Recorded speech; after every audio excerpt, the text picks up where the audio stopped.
రాజుగారు కనిపించట్లేదు కానీ మనడు పెద్ద కాట్రాజ్ అండి. సార్ ఈయన సంవత్సరం అంతా స్కూల్లో కష్టపడుతున్నాడండి. వేసవి సెలవుల్లో టూర్ ప్లాన్ చేస్తాడండి. దాంట్లో తప్పే ఉందమ్మా. ఇప్పుడు యాక్చువల్గా వేసవికాలం సెలవుల్లో పిల్లలకి విజ్ఞానం అందించడానికి విహారయాత్రలు అనేవి పెడుతూ ఉంటారు. ఫ్యామిలీతోటి అలా ఎంజాయ్ చేయడం కరెక్టే కదా. ఆ ఫ్యామిలీ టూర్లో నేను ఉండనండి. అంటే ప్రతి సంవత్సరం ఫ్యామిలీతో వెళ్తుంది ఈ ఫ్యామిలీతో కదా. ఓ నాకు ఇప్పుడు అర్థమైంది. కంపల్సరీ నీకు 2 ఫ్యామిలీ ఉంది కదూ. నీ బొందరా, రాత్రంతా రామాయణం విని పొద్దున లేచి సీతకి రాముడేమయ్యాడంట. అట్టుంది నీ వరుస. ఇందాకటి నుంచి నీ స్టూడియోకి వచ్చి మొరబెట్టుకుంటుంది అదే కదా. పెద్ద మనుషులు పట్టుకొని బొందాగిన్నాడు వాడిని తిడతా నేను తిట్టాను కానీ. చూసారా రాజుగారు, చూస్తానికి పెట్టంత లేడు. నన్ను వాడు వీడని ఎంత పెద్ద మాటలు అంటున్నాడు. ఏదో ఫోనీలో జంటకి న్యాయం చేస్తాను స్టూడియో తీసుకొస్తే నోటికి వచ్చినట్టు మాట్లాడుతుంది. వాడు వీడు అంటున్నాడు. ఇది ఎక్కడైనా ఉందా? చూడండి సర్ప్రాజ్ గారు, మీరు ప్రతి సంవత్సరం టూర్లో వెళ్తుంటారు కదా విహారయాత్రల పేరు మీద. మీరు వెళ్ళేవి ఎక్కువగా ఊటీ, కొడైకెనాల్ లాంటి ప్లేస్లు వెళ్తుంటారా? చిచ్చి లోకల్ అసలు టచ్ చేయం. Bangkok, Singapore, Malaysia. ఓ బ్యాంకాక్, సింగపూర్ అంటే ఫ్లైట్లో వామ్మో బాగా ఎదిరిపోద్ది అనుకుంటా కదా. మొత్తం అటువైపు నుంచే రాను పోను గట్రా అంతా. మొత్తం అంతా అటు సైడ్ నుంచే, మీ సైడ్ నుంచి చేయలేదు. తిరుమణి గారు టూర్లో ఎత్తనాడు కానీ పెద్దగా ఖర్చు పెట్టట్లేదు. అంతా ఆవిడే పెట్టుకుంటుందంట. నీ బొందరా, డబ్బు ఎవడికి కావాలి? మనిషి లేకుండా పోతుంటే 10 నిమిషాలు కాన్సన్ట్రేషన్ చేసి చూస్తేనే మనిషి కనిపించి ఇటు ఉంటాడు. మనిషి పోతా ఉన్నాడంట. ఎటువంటి జంట వచ్చిందండి. బయటపై ఇద్దరు కలిపి నన్ను తిట్టేస్తున్నారు రాజుగారు. ఈ తొందరగా ఎపిసోడ్ అవ్వకుట్టేది మనం. అమ్మా నువ్వు నా స్టూడియోలో ఏడవ మాకు. నాకు ఎందుకంటే ఆడవాళ్ళు ఏడుస్తున్నారు అనుకో నా మనసు అదులో దగ్గర ఈడు దగ్గర అవ్వడం, నన్ను దగ్గర అవ్వనివ్వడు. ఏదో మా ఆయనకి దాన్ని దూరం చేసి నాకు దక్కేలా చేయండి. మీరు ఎక్కడ తయారయ్యారా? రాజుగారు ఇంతంత కాస్ట్లీ బట్టలు వేసుకొని, సూట్ వేసుకొని, పూట వేసుకొని, ఇంతంత పౌడర్లు, మేకప్లు కొట్టుకొని ఇంత చేస్తున్నా మనకెవరు ఇలాంటి వాళ్ళు దొరకరేంటండి?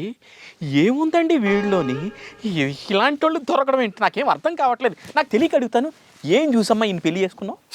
అవేమి కాకపోయినా గవర్నమెంట్ జాబ్ ఉందని చేసుకున్నానండి. గవర్నమెంట్ జాబ్ నాకు ఇప్పుడు ఒకటి అర్థం అవుతుంది. దీనంతటికి కారణం అనర్థానికి కారణం ఒక్క గవర్నమెంట్ ఉద్యోగం. ఆ ఉద్యోగమే నాకు వచ్చుంటే నీ కాన్సెప్ట్ ఎక్కడో పోతుంది. ఊళ్ళో తెలివితేటలు ఇక్కడ వాడకు. ఇవే తగ్గించుకుంటే మంచిది. రాజుగారు ఇది ఏగ్ కూడా వాళ్ళనవ్వట్లేదండి. చూడండి శిరోమణి గారు, మీరు బాధపడుతుంటే నా గుండె పిండేసినట్టు తెలుసా. నేను ఎక్కడే ఉన్నాను కానీ నా మనసు మాత్రం కొత్త కొత్త కొత్త కొత్తలు ఆడిపోతుంది. నేను కుతకుతలు ఆడుతున్నా, నిన్ను పిండేస్తా. ఎక్కడ ఉండండి, ఈడేం దోమలా ఉన్నాడు కానీ డాగలే తరిమేస్తున్నాడు. సరే కానీ శిరోమణి గారు, మీకు ఈ డౌట్ అంతా ఎప్పుడు వచ్చింది? ఏం లేదండి, ఒకరోజు పని చేయడానికి ఒక పెద్దావిడ వచ్చిందండి. అంటే వయసులో బాగా పెద్దావిడ. ఆమె రాగానే ఈ వయసులో మీరేం కష్టపడతారు, మీ కూతురు ఉంటే పంపించండి అన్నాడు. అప్పుడు నా మొగుడిది ఎంత విశాల హృదయమో అనుకున్నానండి. 2 రోజుల తర్వాత ఆ పని మనిషి వచ్చి అక్క అక్క అనిందండి. ఇలా నడుస్తుంది. అక్క అంటే దాంట్లో తప్పే ఉంది. నీ బొంద, నన్ను అక్క అంటే పర్లేదు, అయ్యగారు అంటాం మానేసి బావా బావని భజన చేస్తుంది. భజన వీడు కనిపించడు కానీ పని అవును కూడా వదలట్లేదు. పెద్ద కాటరాజానండి. మా ఆవిడకి అనుమానం ఎక్కువ అబ్బాయి. లేడీస్ అన్న తర్వాత అనుమానాలు ఎక్కువ ఉంటాయి. అదే బర్త్డే రోజు సర్ప్రైజ్ చేద్దామని కేక్ పట్టుకోపోయినా. కేక్ కట్ చేయమంటే నాకు పీక్ కట్ చేస్తాను నా చుట్టూ. ఇదేమైనా పద్ధతిగా ఉందండి? కేక్ మీ బర్త్డే కానీ పట్టుకొస్తే మీరు కేక్ పట్టుకోవడం ఏంటి? కేక్ మీద ఏముందో అడగండి. కేక్ మీద ఏముంది? సుజాత అని మీ పేరు ఉండి, దానికి పెద్దది అయిపోతారేంటి మీరు? ఒరే తెల్లకొట్టు, నా పేరేంటి? శిరోమణి. కేక్ మీద ఏం పేరుంది? సుజాత. సుజాత మరి అదే ఆ పేరు ఎవరిదో కనుక్కో. అడుగుతాను, మీరు మాత్రం తిట్టొద్దు. ఎలా నాకు తెలియక అడుగుతాను. సుజాత ఎవరు? మా పక్కింటి ఆవిడ. ఓ పక్కింటి ఆవిడ. ఆవిడ పేరు ఎందుకు రాసావు? ఇద్దరు ఒకటే రోజు బర్త్డే. అలా అడగండి. ఇద్దరితో ఒకే రోజు బర్త్డే. నాకు తెలియక అడుగుతాను, పక్కింటి ఆవిడతో పుట్టినరోజు నీకెలా తెలుసు? అంటే రోజు మా ఆవిడతో సీరియల్ చూడనీకి వస్తుందండి.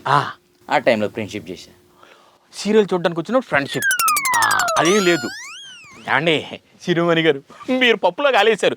ఫ్రెండ్షిప్ అంట అటువంటిది ఏమి లేదంట. ఫ్రెండ్షిప్ అయితే వాళ్ళ ఆయన సుబ్బారావు గారితో నేను కూడా అదే ఏమీ లేని ఫ్రెండ్షిప్ చేద్దాం అనుకుంటున్నా.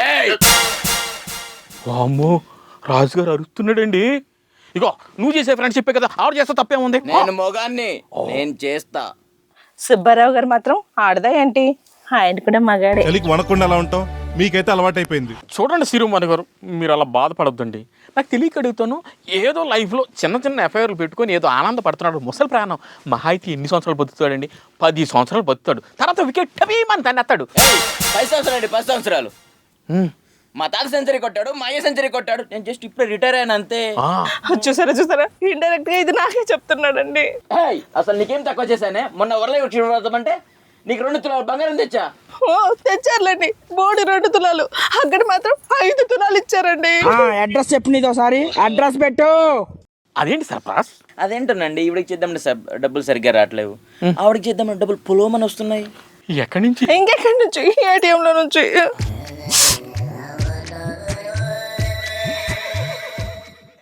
అని శిరోమణి గారు, నాకు తెలియక అడుగుతాను, ఈయన స్కూల్లో ఏ టీచరు? తెలుగు టీచర్ అండి. ఇందాక వరలక్ష్మి రథం అనడానికే 30 తుప్పలు పడ్డాడు. ఈయన తెలుగు టీచర్ మీరు ఏంటండి? కంగారు పడకండి. ఏమండి, విశ్వక్షేణుడు అనండి. డిస్ట్రక్షన్. ఏంటంటే సైకిల్ చేయని అంటాడు ఏంటంటే రాజుగారు? మీరు తెలుగు మాస్టారు. ఓహో, బాగానే ఉంది. మ్యాటర్ చాలా వీకు తెలుగులో. ఇంకా స్కూల్లో ఏం చెప్పేవాడు? స్కూల్లో పాఠాలు చెప్పడం రాక ఊర్లు తిరిగేవాడు. ఓహో, సార్ మీరే నాకు ఎలాగల న్యాయం చేయాలి సార్. రేపు మాపు పోయాడు అనుకోండి, ఆస్తిలో సగం వాటలు అయితే నేను ఒప్పుకోను సార్. ఆస్తి మొత్తం నాకు రావాలి. అసలే నేను ప్రతివర్తనే.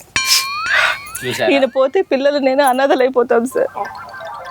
చూసారా, నేనేమైనా పర్లేదు, ఆమె అలా పిల్లలు బాగుండాలి. అర్థమైంది. ఈ ప్రేమంతా మొగుడు కోసం కాదు, ఆస్తి కోసమా? ఎంత పాతివ్రత్యం. మరి మొత్తం అంతా అక్కడ తగలెట్టేస్తే మరి మీరు? నా గురించి కూడా బాధపడాలి ఉన్నారు. నా విరహ జీవితం వాళ్ళకి అంకితం. మాస్టర్, దాన్ని విరహ జీవితం అంటారు, శాస జీవితం అంటారు. టీచర్ని కదా, కొంచెం అచ్చా, బూతులు మాట్లాడుతున్నారండి. ఏమండి, అదే చేత్తో ఇంకొక పని చేసి పుణ్యం కట్టుకోండి. ఆయన చేతి నుంచి దస్తావేజులు తెప్పించండి. దేనికి? స్టూడియో దాటంగానే ఏ లారీ వచ్చి గుద్దేసిందనుకో, కొట్టుకుని చచ్చిపోయాడు అనుకో, తర్వాత నా పిల్లలు నేను అనాథలైపోతామండి. రాజుగారు, నాకు ఒక క్లారిటీ వచ్చేసిందండి.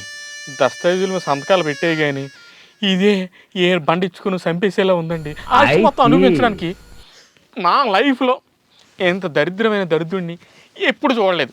ఈయన్ని తప్ప. వీడి దగ్గర ఫీ తీసుకుంటే అది పాపం. ఈ ఎపిసోడ్కి మాత్రం ఫీ తీసుకోను. రాజుగారు, ఆ దస్తావేజులు తెప్పించండి.